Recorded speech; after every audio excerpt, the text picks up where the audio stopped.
Salut à vous tous, je suis Dr Noël Mioto. Aujourd'hui, nous allons parler de la pharmacologie. La pharmacologie vient de deux mots, pharmakon qui signifie médicament, drogue, et logos qui signifie étude.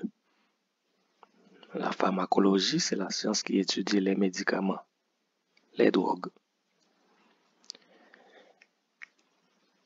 La pharmacologie est subdivisée en plusieurs spécialités dont les plus importantes sont la pharmacocinétique, qui est la cinétique des médicaments.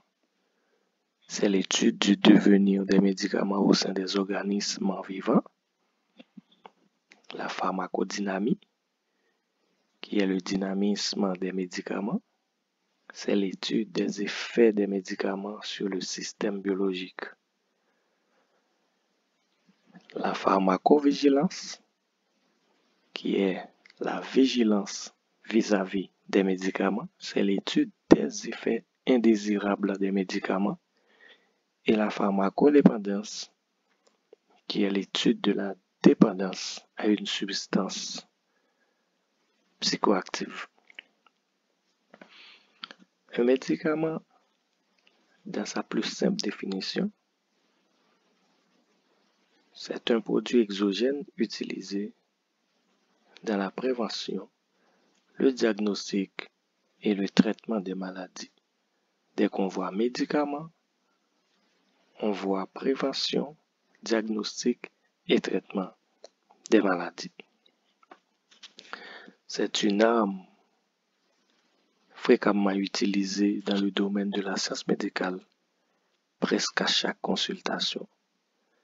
C'est la raison pour laquelle c'est très important pour le personnel médical d'avoir une grande connaissance en pharmacologie, puisque les médicaments ne sont pas des bonbons. Il faut les utiliser avec prudence. Un médicament est composé de deux parties. Une partie qui est active, qui est responsable des effets thérapeutiques, c'est le principe actif. Et une autre partie qui est inactive, faite d'une ou de plusieurs molécules appelées excipients. Le principe actif a pour rôle l'obtention des effets thérapeutiques recherchés. C'est la substance mère, c'est la substance médicamenteuse. C'est le principe actif qui a une action contre la maladie qu'on va traiter. Cela nous amène à avoir plusieurs types de médicaments. Nous avons des médicaments simples. Ce sont des médicaments qui, dans leur composition, n'a qu'un seul principe actif. Par exemple, le Doliprane, qui est du paracétamol, et des médicaments composés ayant deux ou plusieurs principes actifs dans leur composition. Exemple, le Buscopan Plus, qui contient butylscopolamine et du paracétamol. Ici, nous avons le Doliprane, qui contient du paracétamol. Et ici, nous avons le Buscopan Plus, qui contient non seulement le butylscopolamine, mais aussi du paracétamol. La présence d'excipients est indispensable pour assurer la conservation du médicament, lui donner un volume et une présentation utilisables par le malade et permettre son identification. On verra qu'il joue aussi un rôle important dans la vitesse de mise à disposition du principe actif dans l'organisme. Nous voyons que les excipients ont un rôle de conservateur et donnent un volume et une présentation utilisable et aussi fait l'identification du médicament.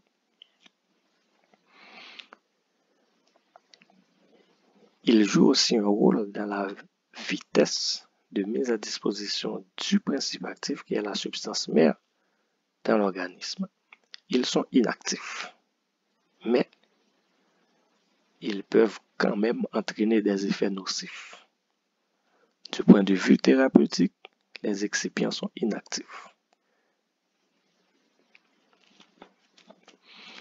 Les différentes manières dont les médicaments sont présentés constituent les formes pharmaceutiques ou formes galéniques. Par exemple, on a les comprimés, les sirops, les suspensions, les ovules, les lotions. Ce sont les formes pharmaceutiques ou formes galéniques.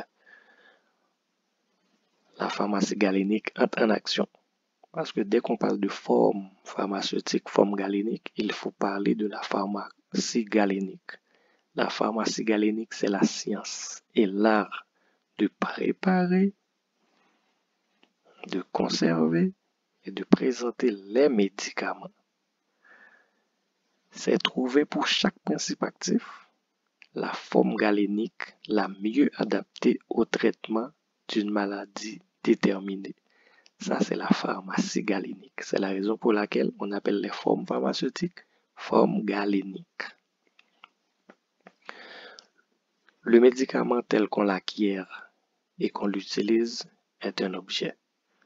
Cet objet a une forme et est présenté dans un conditionnement qui peut être soit primaire, c'est lorsque le conditionnement est en contact direct avec le médicament. Secondaire ou extérieur, c'est lorsque le conditionnement n'est pas en contact direct avec le médicament. On a ici les conditionnements primaires. Le blister est en contact direct avec le médicament. C'est la raison pour laquelle on l'appelle conditionnement primaire. Le flacon ici est en contact direct avec la tablette médicamenteuse. Nous parlons ici de conditionnement primaire. Cependant ici, nous avons la boîte qui va contenir le flacon qui contient le médicament. La boîte est donc un conditionnement secondaire. Cependant, le flacon qui est en contact direct avec le sirop ou la suspension est un conditionnement primaire. Et on va mettre ça à l'intérieur de la boîte qui constitue un conditionnement secondaire. Ici, nous avons le médicament qui est en contact direct avec le blister. C'est le conditionnement primaire.